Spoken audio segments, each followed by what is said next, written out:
To the presidential election. Steve. So there's a new study out that shows really well how this connection goes. But to give you a little bit of backdrop, let's take a look at what's been happening to deaths from drug overdoses over the last 20 years. So what you can see here is that the red line are drug overdoses, and they have soared from about 17,000 back in 1999 to 52,404 in 2015. And by comparison, you can see that deaths from guns and from car crashes actually came down for a long time and now stable. Guns have been sort of trending up slightly, but still way, way less than from drug overdoses.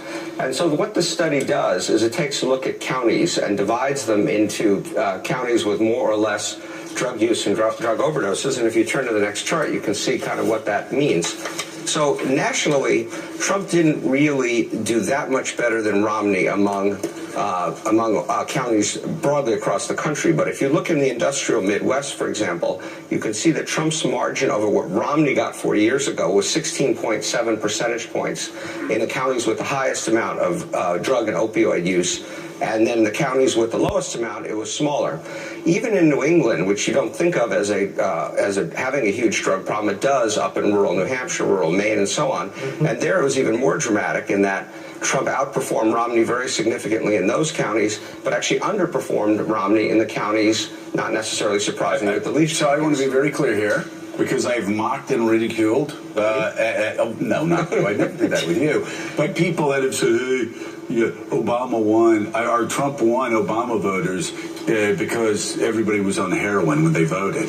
You're not suggesting that. Oh, my God. I just want to let my viewers know that what you're saying is that economically disadvantaged areas that are struggling voted for Donald Trump and Bernie Sanders in the Democratic primary more than Hillary Clinton. And you can see that very clearly. And also, though, there are other socioeconomic factors other things that are going on at the same time. I'm not suggesting they voted for him because they're on drugs, but it was connected to a range of socioeconomic factors: stress, economic deprivation, so on. Struggling economies where two things go hand in hand. And if you want to talk about struggling economies, let's just look at this last chart, because in fact it says struggling economy at the top.